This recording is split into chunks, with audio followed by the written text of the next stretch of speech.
Olá, voltamos. Então vamos para a segunda aula e para a segunda parte dessa aula. Então quero agradecer você que adquiriu a apostila, né? Todos adquiriram, eu acho, conseguiram, e ali tem um material muito bom, né? Produzido por mim, no final está lá escrito. Depois eu também vou colocar os livros que a gente utilizou para estar dando essa aula, para colocar essa aula em prática para você. Então, muitas coisas a gente vai usar da apostila, outras coisas não, tá? É porque a gente está tentando fazer como seria com você na sala de aula. Eu sei que é muito mais diferente, muito difícil, né? Mas a gente tem se superado para isso. Eu, principalmente, a gente tem me superado para isso. Não é fácil estar aqui com o microfone, a câmera, imaginar você, imaginar as perguntas ou as dúvidas e você não tá. Então não tem sido fácil isso, mas a gente tem tentado fazer e se esforçado para que você tenha um conteúdo muito bom ainda nesse momento, tá bom? Então eu quero agradecer você que adquiriu a apostila.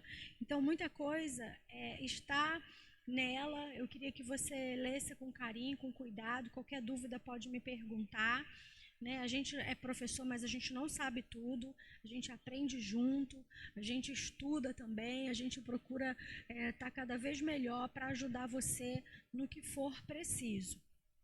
Então, tem uma parte aí da sua apostila, e tem uma parte onde eu coloco que a gente também tem que se importar com a arquitetura da igreja, com o lugar, né?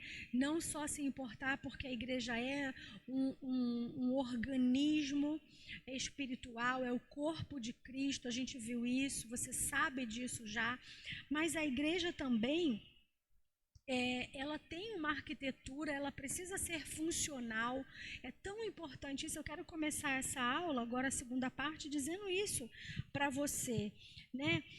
Eu coloquei aqui, ó, que uma pessoa muito importante, né, é um americano.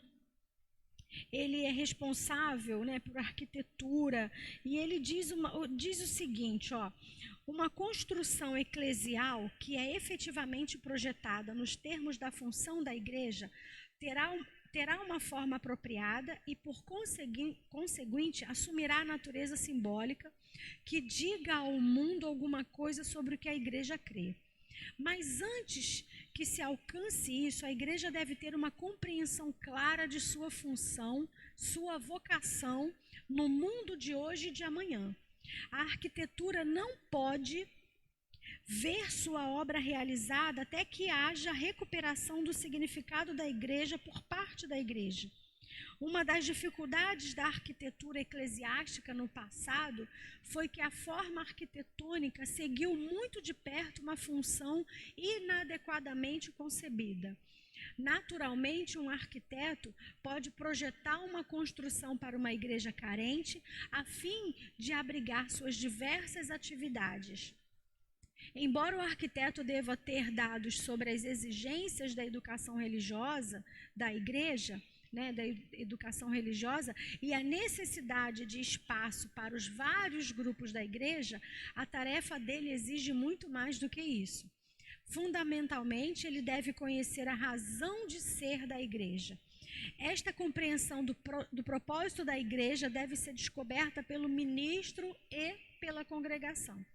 O arquiteto não pode ser teólogo para a igreja, assim como o ministro da congregação, né, o ministro e a congregação não podem ser arquitetos. Não está se falando da profissão, não. Está se falando da importância de ter uma pessoa que entenda, que saiba.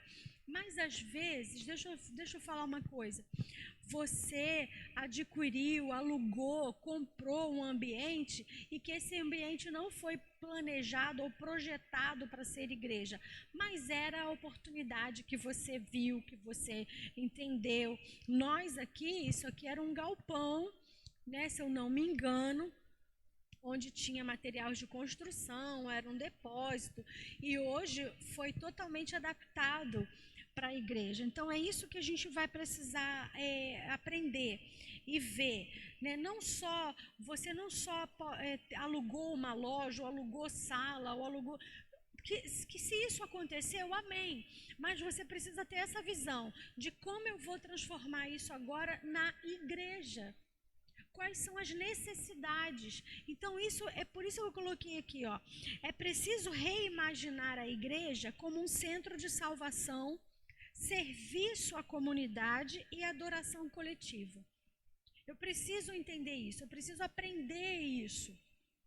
Quando isso faz parte da minha visão, toda uma igreja ganha.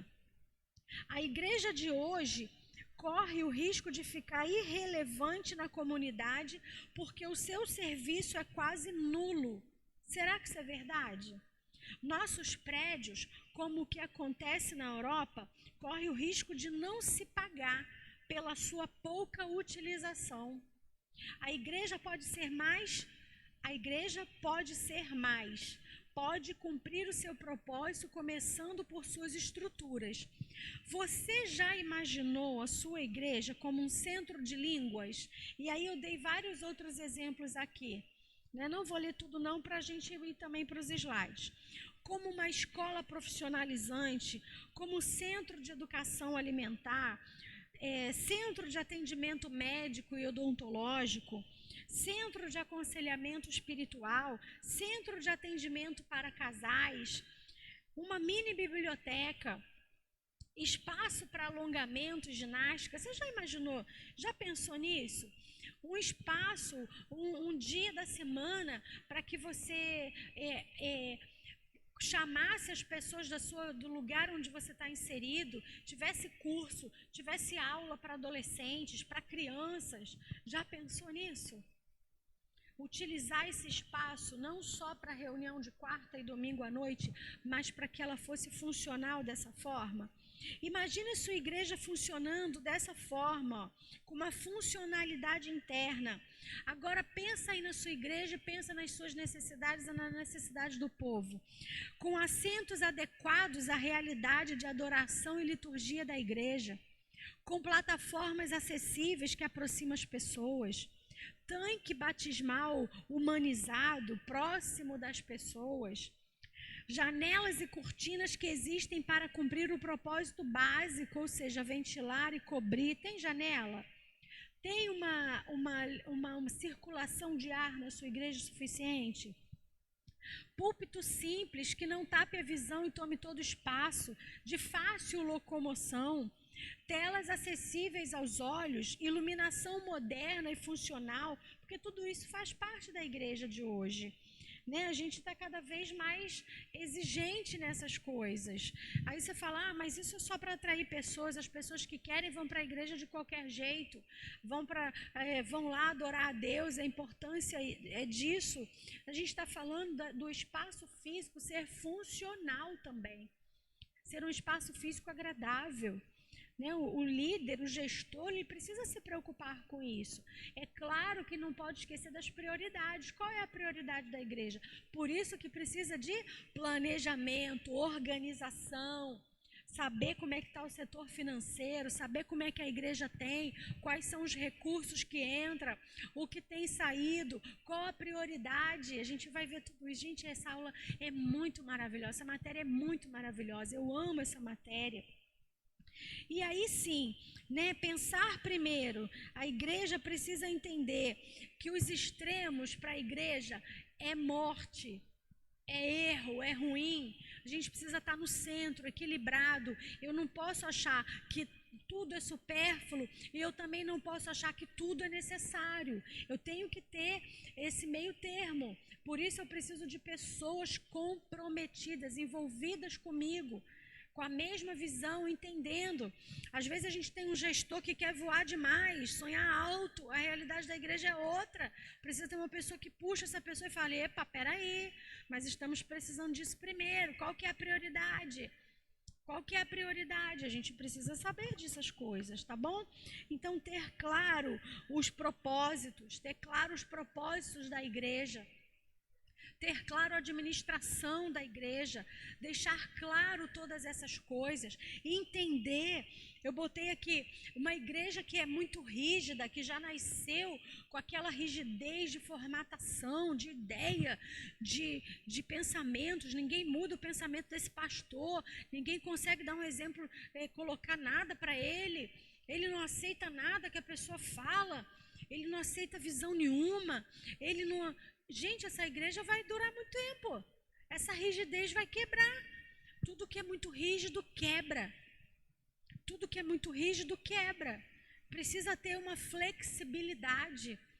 O pastor precisa aprender a ouvir, o gestor precisa aprender a ouvir, precisa analisar tudo. Quando eu falo essa palavra muito, gente, precisa, nós precisamos sim. Por isso eu preciso falar isso para você. Você precisa aprender, você precisa ouvir, você precisa disso. É importante para a sua vida isso, né? Ter claro os seus objetivos definidos, ter claro o seu propósito. A gente entende quando uma igreja é flexível, quando ela ouve, enxerga as necessidades, analisa e vê se vale a pena colocar em prática. Se você é gestor, se você é o pastor da sua igreja, pastora, líder, ou do lugar que o Senhor te colocou, aprenda isso. Ouça, analise, averigue, questione e ponha em prática. E aí eu quero começar a falar sobre, eu queria que você lesse também na sua casa, sobre a igreja e as leis, né? A gente tem aí uma bela parte falando do Código Civil, falando sobre associações. Essa parte a gente sabe que é um pouco chata, mas a gente precisa aprender um pouco. Tem que aprender, tem que saber, porque a gente não pode dar mole para o inimigo. O inimigo tem um alvo para destruir a igreja, mas eu preciso entender que a igreja é indestrutível, a igreja é corpo de Cristo. Você crê nisso? Diga amém aí. Então, a igreja, ela precisa funcionar, entender que ela tem uma função no mundo espiritual, mas no mundo natural também. Então, quando a gente fala dos princípios que não podem ser quebrados, que precisam estar ali com base, que a gente entende que foram feitos e são estabelecidos dessa forma, a gente sabe que tem os estatutos, o regimento interno. Isso tem que funcionar, isso tem que existir. Não pode ser de qualquer jeito. Ela precisa ter vida. O exemplo que eu dei na aula passada, quando eu orava por uma igreja, o Senhor me perguntando: você está me pedindo o quê? Está falando o quê? Estou falando da igreja. Tá, que igreja é essa? A igreja não existe. Gente, que difícil isso. Essa igreja não existe. Claro que existe, Senhor, não existe. Quando você vai ver, não tem nada disso. A igreja não tem registro, a igreja não tem nome, a igreja não tem nada. Né? Pense nisso. Então eu quero começar essa segunda aula, segunda parte da aula. Tá vendo aí? Administração eclesiástica, segunda aula, segunda parte. E eu quero falar para você da ata, de um elemento muito importante. Olha, a ata é um dos itens mais importantes da parte administrativa de uma igreja. Né, de uma igreja, e principalmente da nossa igreja evangélica, pois ela é responsável por reportar os assuntos mais importantes que envolvem uma igreja, como a fundação, eleição de membros da diretoria e tantas outras coisas, reuniões. Em geral, a ata é um documento para registrar as decisões tomadas em reuniões ou assembleias de igreja. Eu preciso aprender que a ata é um documento importante, muito importante. Pergunto eu para você: você sabe se a sua igreja possui uma ata? Se funciona? Se estão sendo colocadas ali todas as coisas importantes que são irrelevantes? É toda reunião, professora, que precisa estar numa ata? Não. Tudo que acontece na igreja precisa estar numa ata? Não. Mas está escrito aí as coisas irrelevantes, as coisas importantes, o envolvimento. Quando acontece um fato importante na igreja, um evento, isso precisa ir para uma ata, isso precisa estar escrito. Um casamento, os batismos, as coisas importantes precisam estar na ata. Mudança de membro, mudança de membros da diretoria, que eu digo. Né? Precisa estar na ata. Dia de fundação, que dia que começou, por quê, quem estava. Então, a gente vai aprender um pouquinho. Ó. O outro slide diz, para fazer uma ata, vai exigir muita atenção. Coloca aí o outro slide. Isso, muita atenção, pois nenhum detalhe pode passar desapercebido. Existem algumas regras a serem seguidas. Ou seja, algumas informações imprescindíveis. A ata precisa ter data, local, horário de início e horário de fim, pessoas presentes, né? Quais pessoas estavam ali, que tipos de pessoas estavam. Estava aqui fulano, beltrano, ciclano, e eles faziam parte, né, dessa diretoria. Fulano fazia isso, fulano fazia aquilo, tudo tem que estar ali. A pauta dessa reunião ou de uma assembleia, a responsabilidade, o que é isso? Serão informados quem fica fazendo o quê, quem é secretário, quem vai presidir aquela reunião, quem está responsável por aquela reunião, e tem que também estar a aprovação. Aprovação de quê? Dos assuntos que foram tratados, dos assuntos que foram levantados. Será que precisou da aprovação? Isso segundo o quórum. Tem que estar tudo especializado ali nessa ata. Tudo escrito direitinho. E aí tem alguns detalhes que você precisa entender que não pode acontecer na ata. Não pode ter rasura, não pode ter erro. Né? Errou, não pode apagar, não pode rabiscar, não pode. Tem que estar tudo direitinho, tudo escrito, começando no início da folha, terminando. Quando ficar a linha em branco ainda você tem que riscar. Isso está na apostila. Então eu estou pulando algumas coisas porque a maioria, eu acho que todo mundo adquiriu a apostila. Dá para você ver lá. Então tem algumas recomendações que precisam seguir para fazer a ata. Hoje também tem uma ata digital, é muito mais fácil você digitar num computador, né? Ali já tem para você, errou, o computador sublinha embaixo e diz, já tem errado aí essa palavra, coloca aí o certo. Você não pode ter um erro, errei, escrevi com S, escrevi com Z, botei acento, errou, tem que botar digo e colocar as coisas certas, não pode errar em nada na ata. E todo mundo às vezes acha muito chato fazer uma ata. Para fazer isso. Agora vamos para outro slide. Uma igreja cristã é uma sociedade com vida coletiva, organizada de conformidade com algum plano definido, adaptado a algum propósito definido. Para isso, conta com os seus ofícios e ordenanças, suas leis e regulamentos, apropriados para a administração de seu governo e para o cumprimento de seus propósitos. Para o cumprimento dele. Então, deixa eu explicar para você. A igreja é uma sociedade também. A igreja ela precisa estar, né, em conformidade com o quê? Com o plano. Eu quero te dar um exemplo para isso, né? Se você entrou numa igreja agora, ou se você é membro há pouco tempo de uma igreja, ou ao contrário, a sua igreja já está muito tempo estabelecida e você tem uma rotatividade de membros enorme. Isso também é muito comum aqui em Maricá. Não sei se é comum onde você está, mas aqui em Maricá isso é muito comum. Uma rotatividade. Ou seja, as pessoas entram, ficam algum tempo, saem. O que essas pessoas estão procurando? Já parou para pensar? Por que essas pessoas não ficam? Enfim, as respostas podem ser inúmeras. Talvez você nem as tenha. Mas uma coisa eu quero deixar claro para você que é líder. Você precisa entender e ter um plano definido para a sua igreja. Na outra aula, você precisa saber o seu propósito. Para que você foi chamado?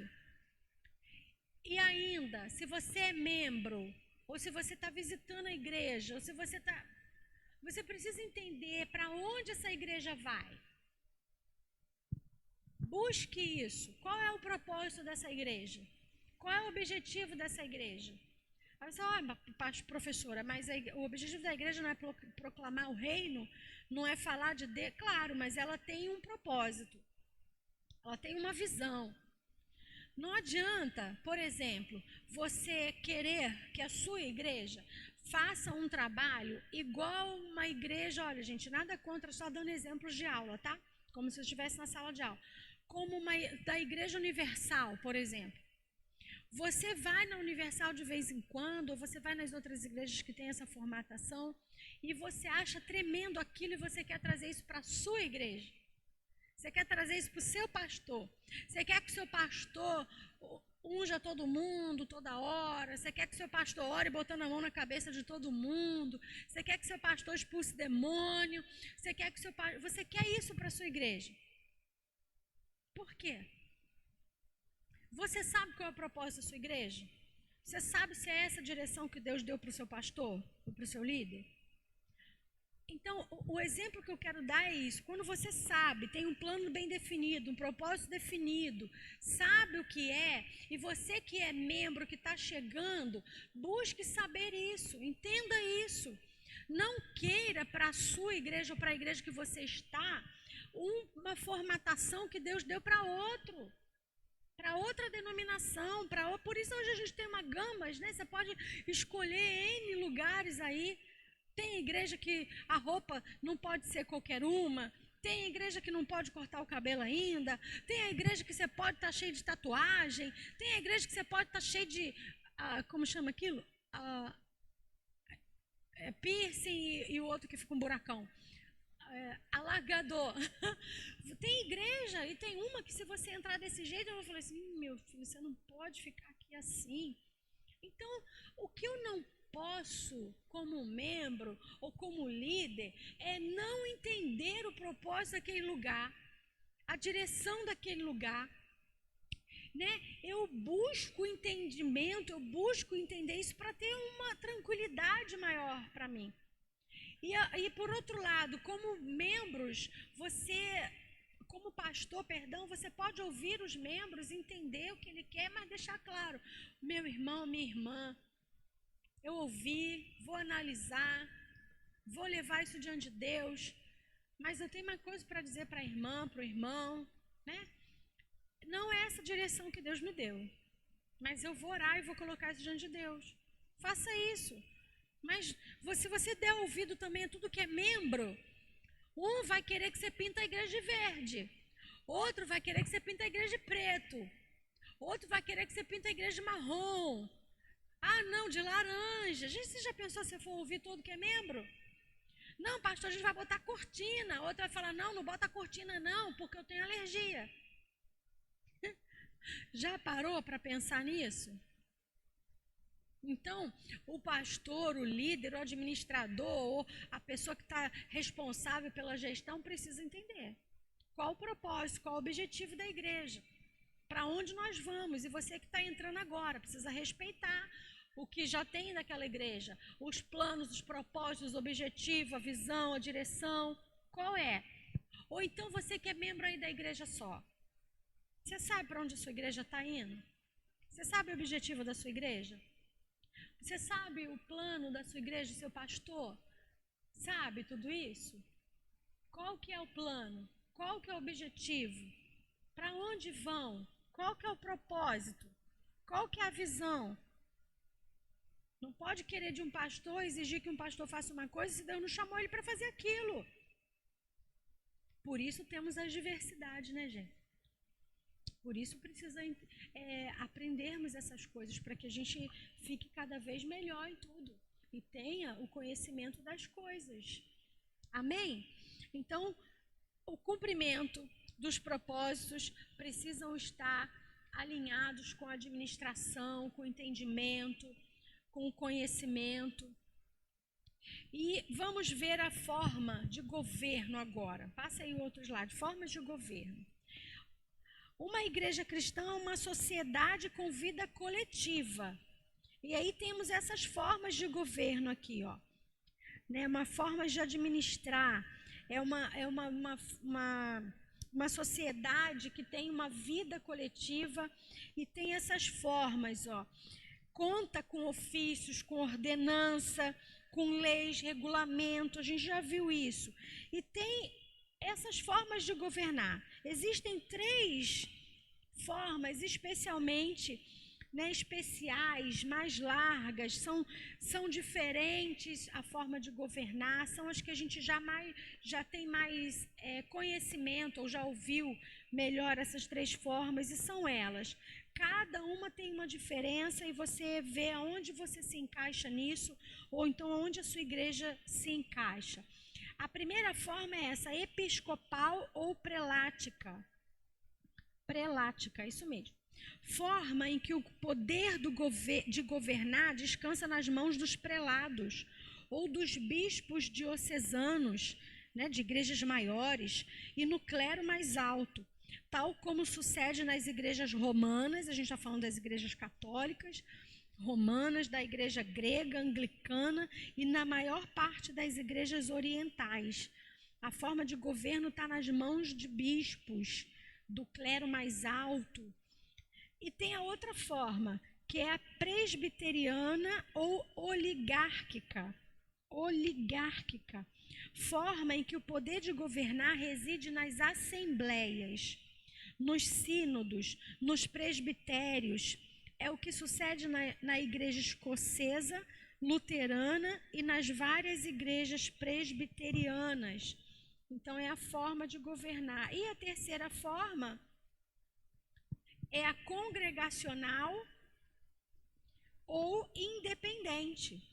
É a forma em que a entidade pratica o autogoverno, pois cada igreja individual e local administra o seu próprio governo mediante a voz da maioria dos seus membros.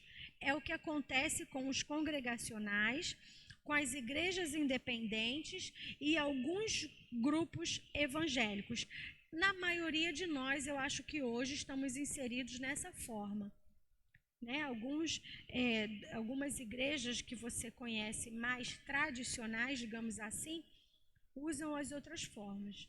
As igrejas mais recentes, né, os grupos, os pequenos grupos, as igrejas pequenas, independentes, aquelas que, né, Deus mandou fundar uma igreja foi nascendo, ela tem mais essa forma, esse governo.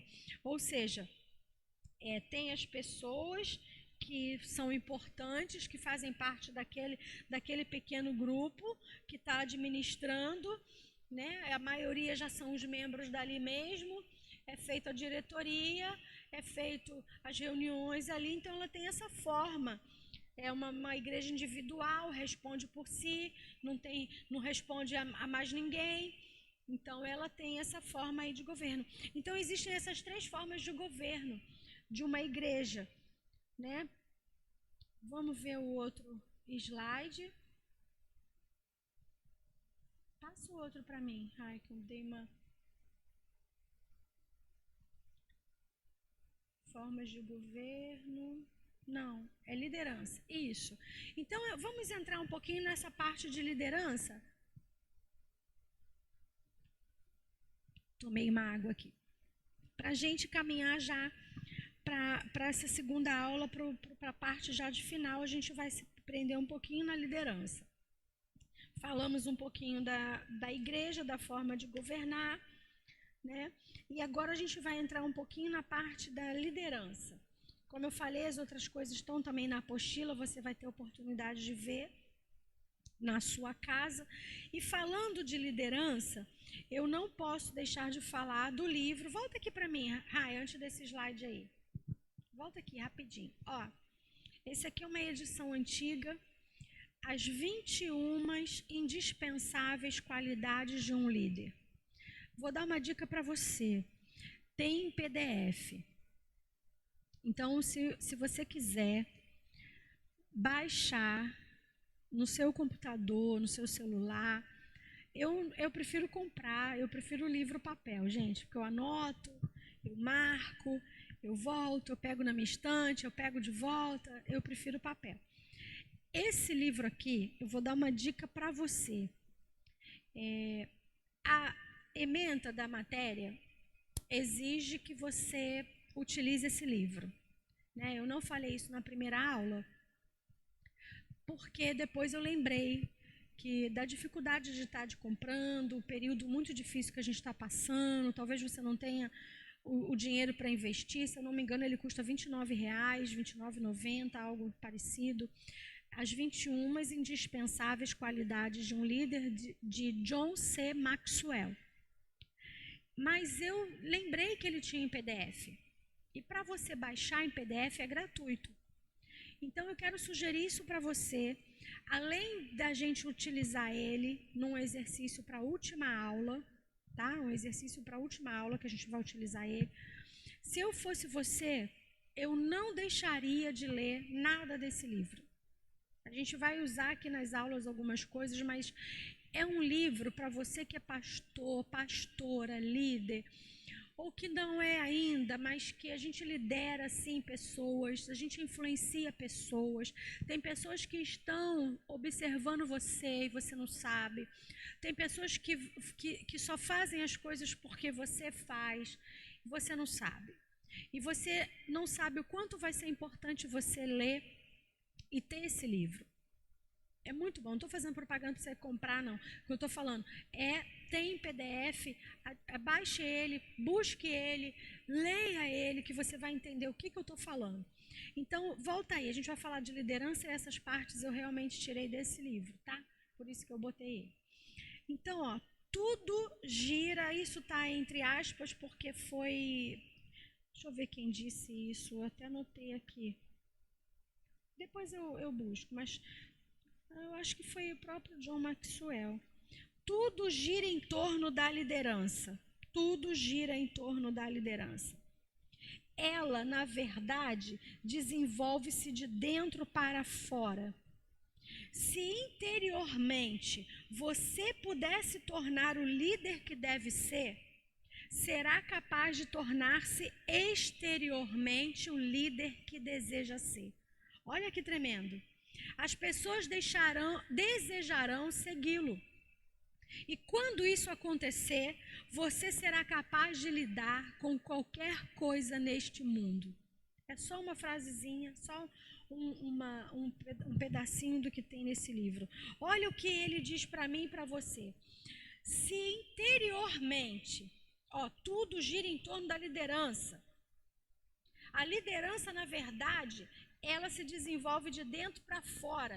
Então, tudo no seu interior, tudo começa no seu interior.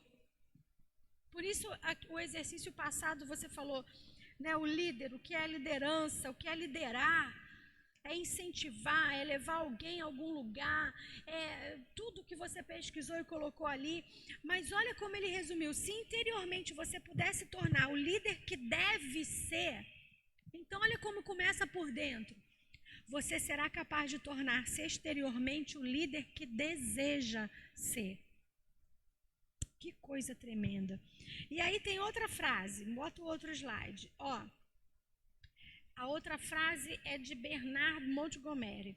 Liderar é ter a capacidade e vontade de mobilizar homens e mulheres para um objetivo comum e ter o caráter que inspira confiança.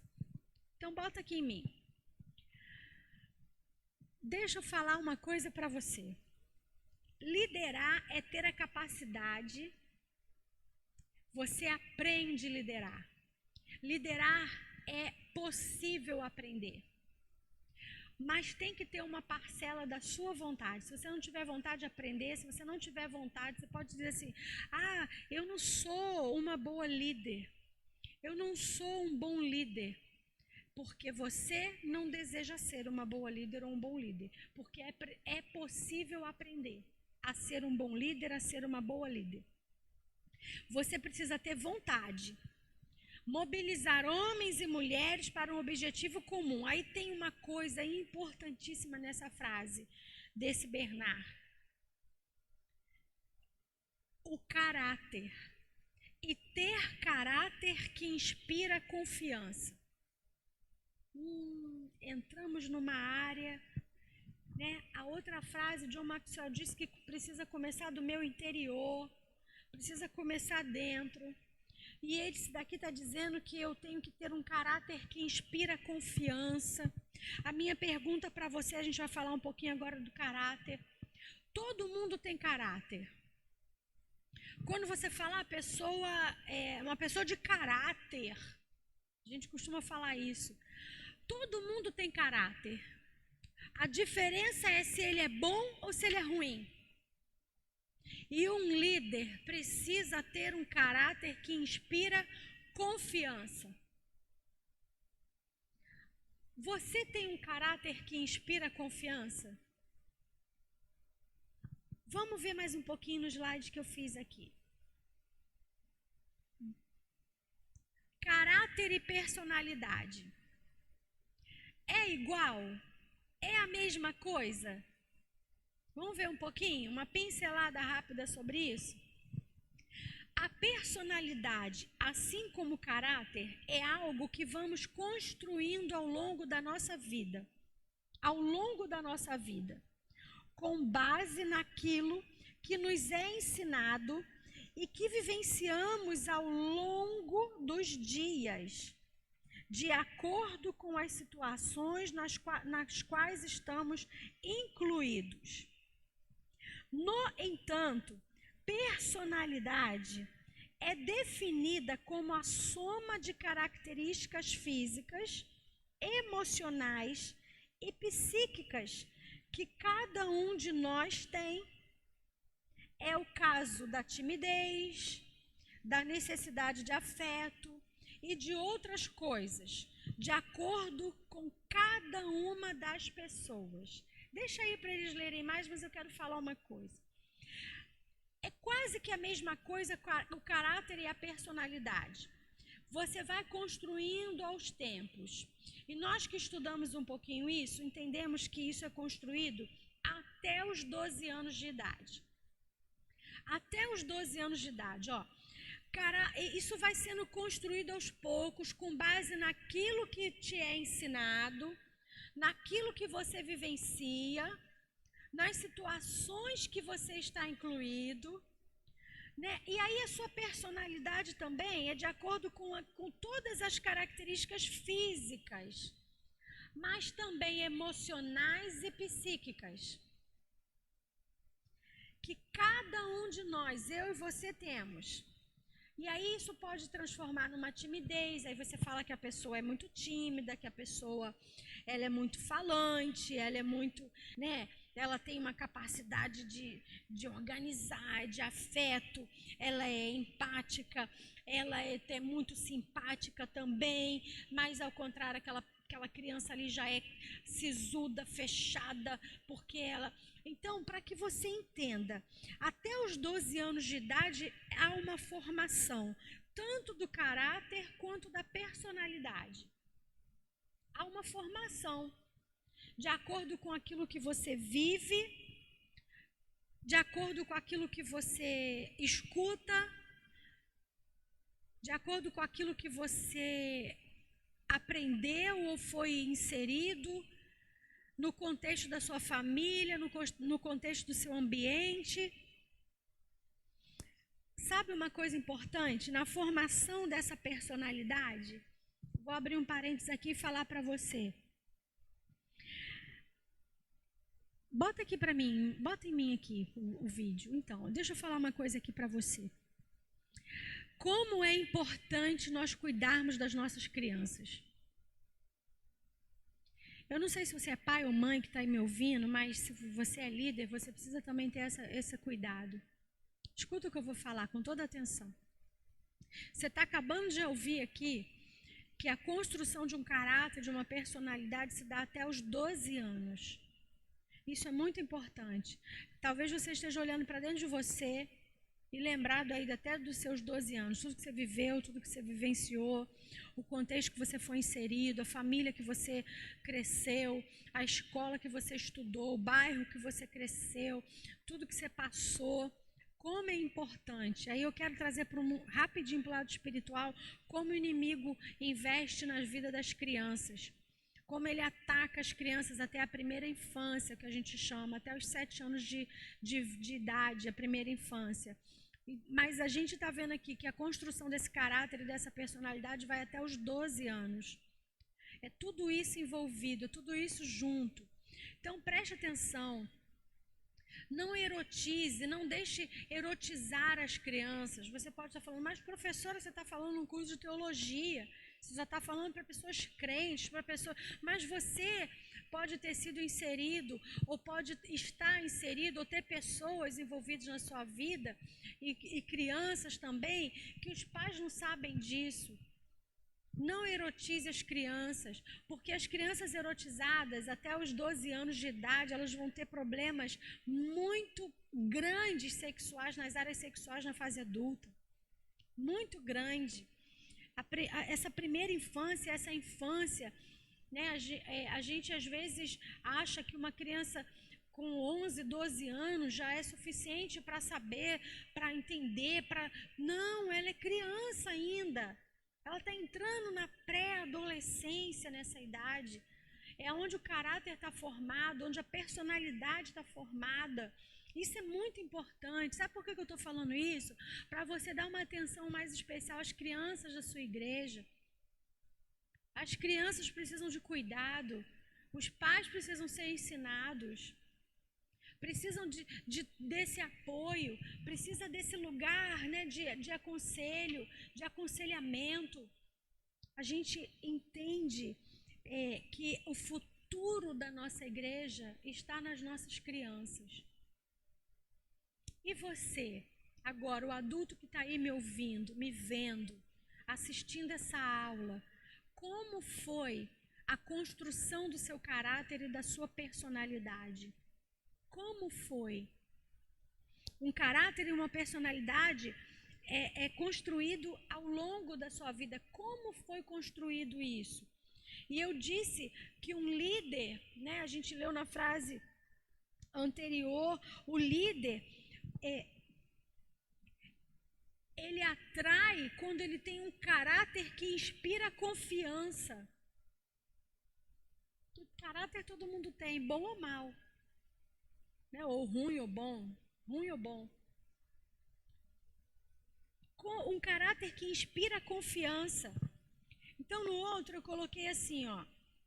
No outro slide. A personalidade pode ser mutável e moldável de acordo com o lugar em que estamos e com as pessoas com as quais nos relacionamos. Você sabia disso?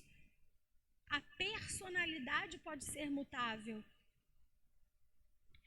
Não é raro, por exemplo, que você seja alguém mais reservado e sério no trabalho e alguém muito mais desinibido e brincalhão quando está em casa ou com a sua família entre amigos.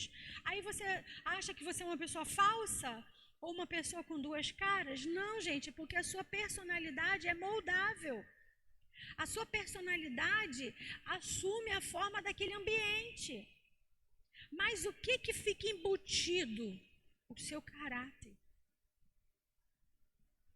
É isso que a gente vai entender um pouquinho. Porque o caráter precisa inspirar confiança. O caráter, ele não é moldável assim dessa forma, ele é construído. A gente vai ver aos pouquinhos, então é só uma pincelada. Essa aula, né, eu toco um pouquinho nesses assuntos para que você entenda da liderança. E com isso você vai entendendo também os seus liderados, os seus membros. Você vai entendendo. Eu tenho alguns minutinhos ainda, eu tenho que passar rápido aqui para a gente não ficar numa aula muito pesada e chata para você. Embora eu não ache uma aula chata, eu gosto muito dessa aula. Então, a personalidade é moldável. Você, às vezes, no seu ambiente de trabalho, ou na sua igreja, no momento que você está liderando, você é uma pessoa mais séria.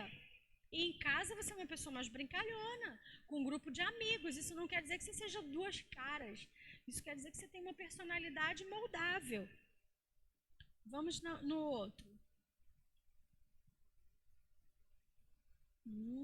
Qual que é o outro?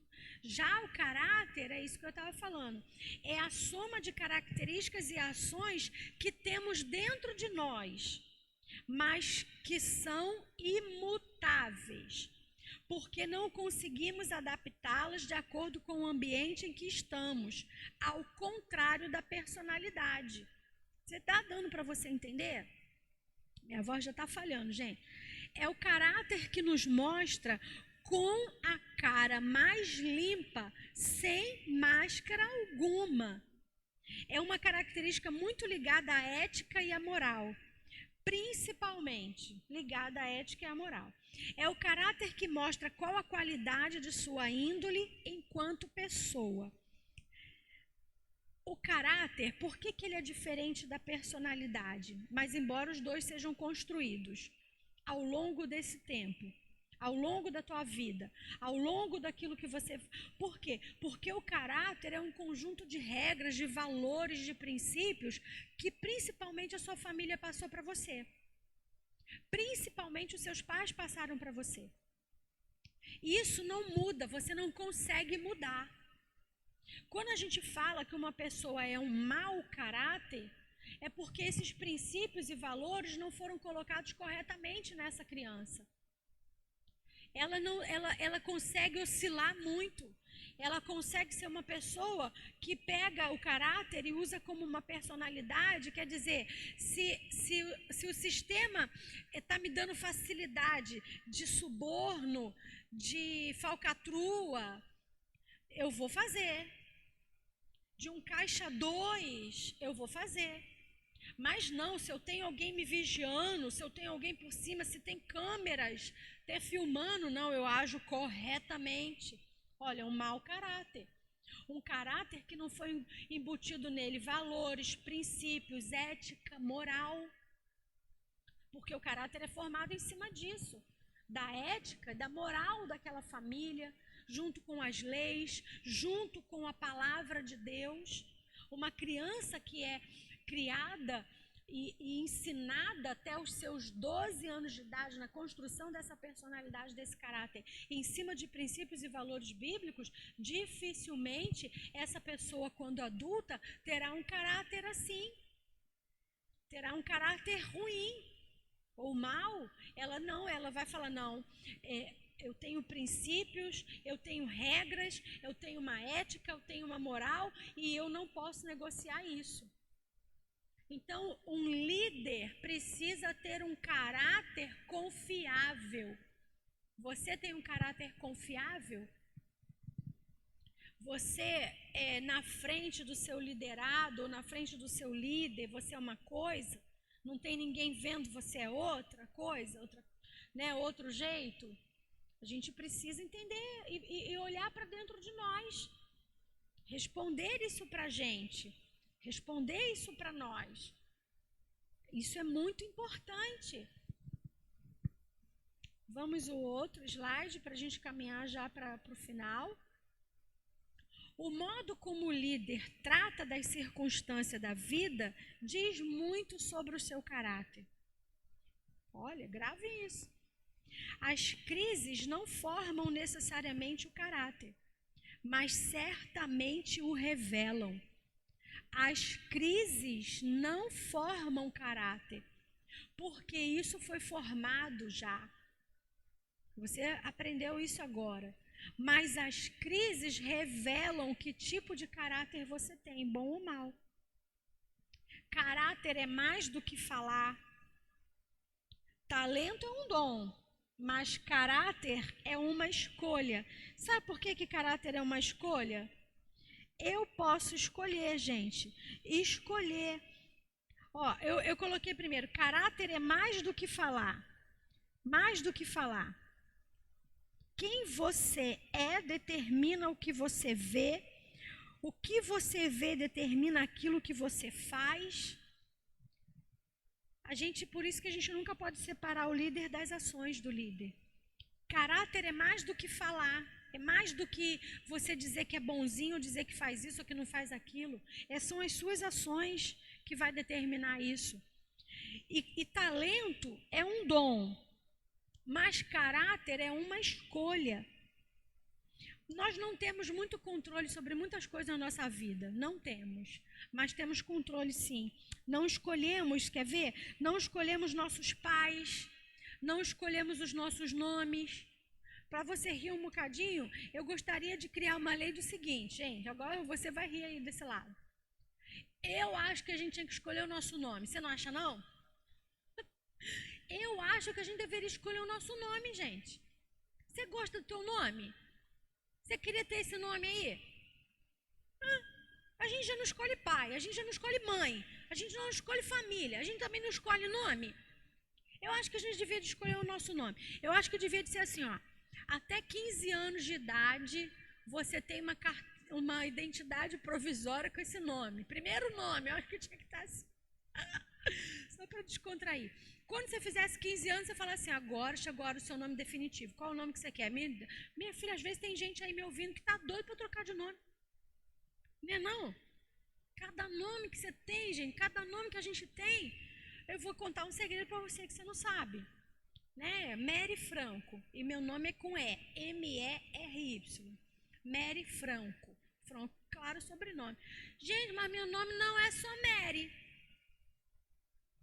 É lógico que deve pensar, é Rosemary, toda Mary é Rosemary. Pois é, eu também sou Rosemary, mas eu não sou Rosemary, eu sou Rosemarie. Ó que loucura. Pode ir. E Rosemarie, alguma criança se chama Rosemarie? Não chama. E o meu nome é todo diferente. Você bota o meu nome errado, o meu nome não é todo diferente. R-O-Z-E-M-E-R-Y.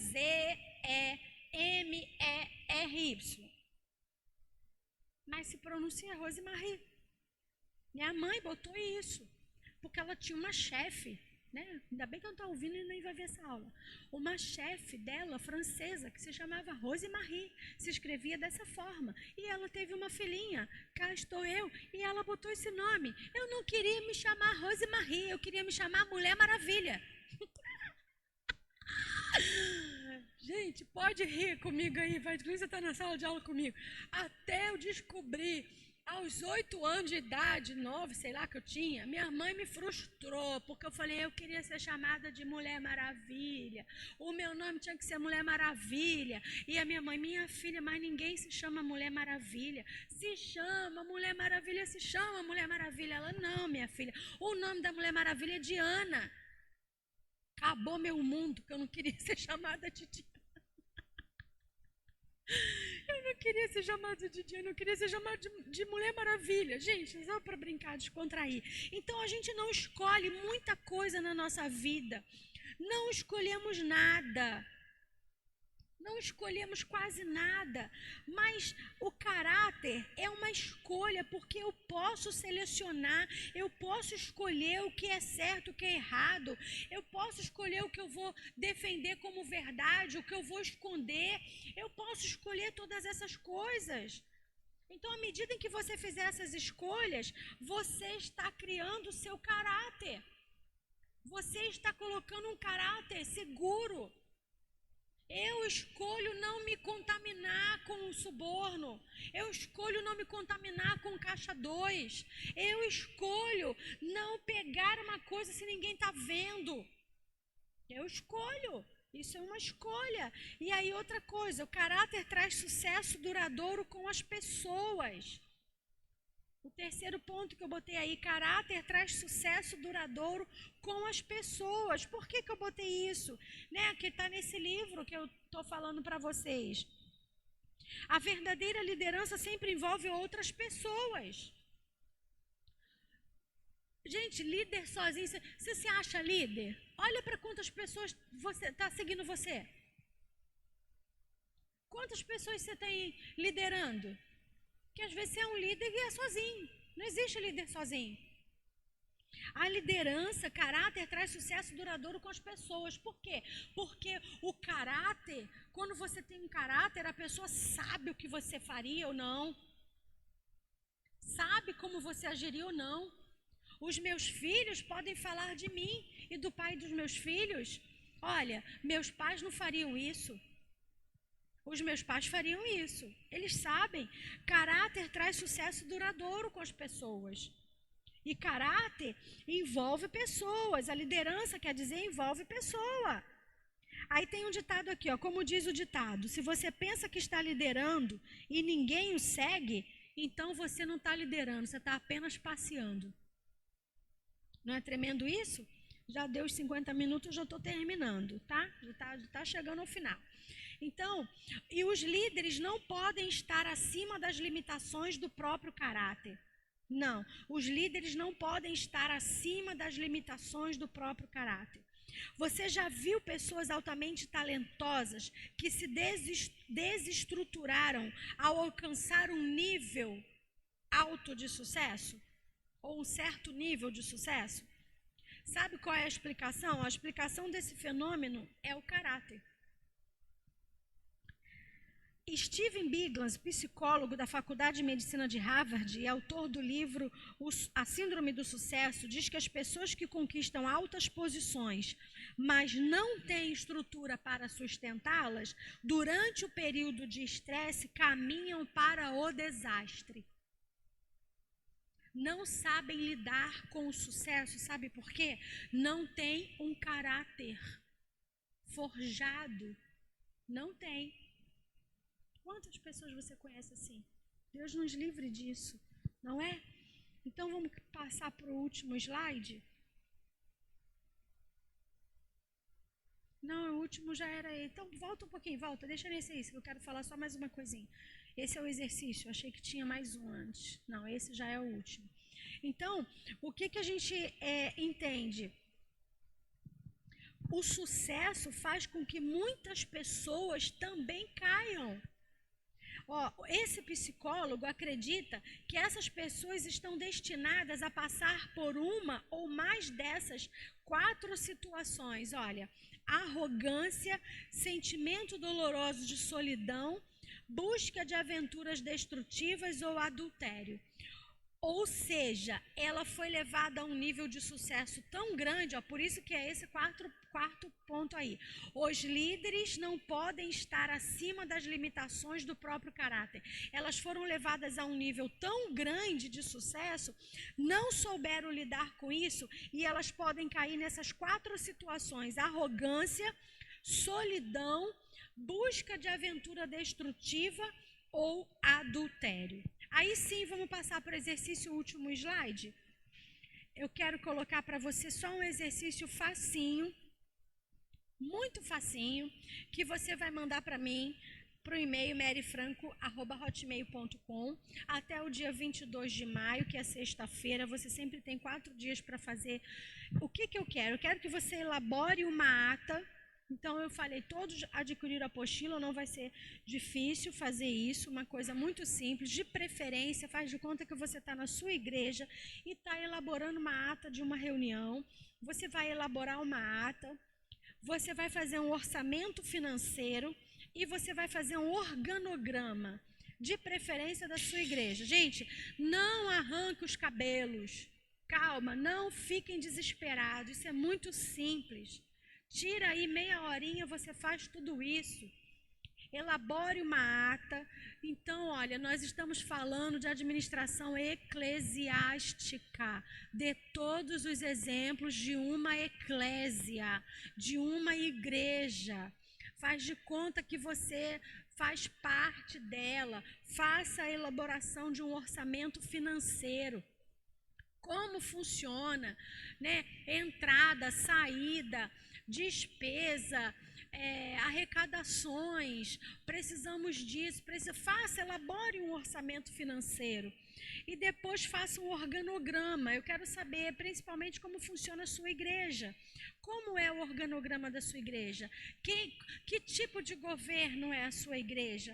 Faça isso, manda esse exercício para mim até o dia 22 de maio. Então, para a gente encerrar, volta aqui, estamos encerrando. Para a gente encerrar, eu quero mais uma vez agradecer a você que estava aí, você que está do nosso lado. Você que está desse lado, te incentivar a fazer, não desistir. Obrigada, você que tem confiado, que tem aprendido. Eu quero liberar sobre a sua vida uma palavra de apoio, de sucesso. E eu quero me compadecer se você está entristecido, enlutado. Eu não sei como você está nesse período, mas eu quero te encorajar. Meu querido e minha querida, vai passar. Amém? A sua família vai ficar de pé, vai passar isso tudo. Em breve nós estaremos juntos. Vai ser um prazer conhecê-lo e conhecê-la pessoalmente. Eu quero me dispor a estar aqui à sua disposição para qualquer dúvida, para qualquer esclarecimento, para te ajudar. Não desista. As igrejas precisam de pessoas com coragem, com força de vontade, com vontade de colocar em prática.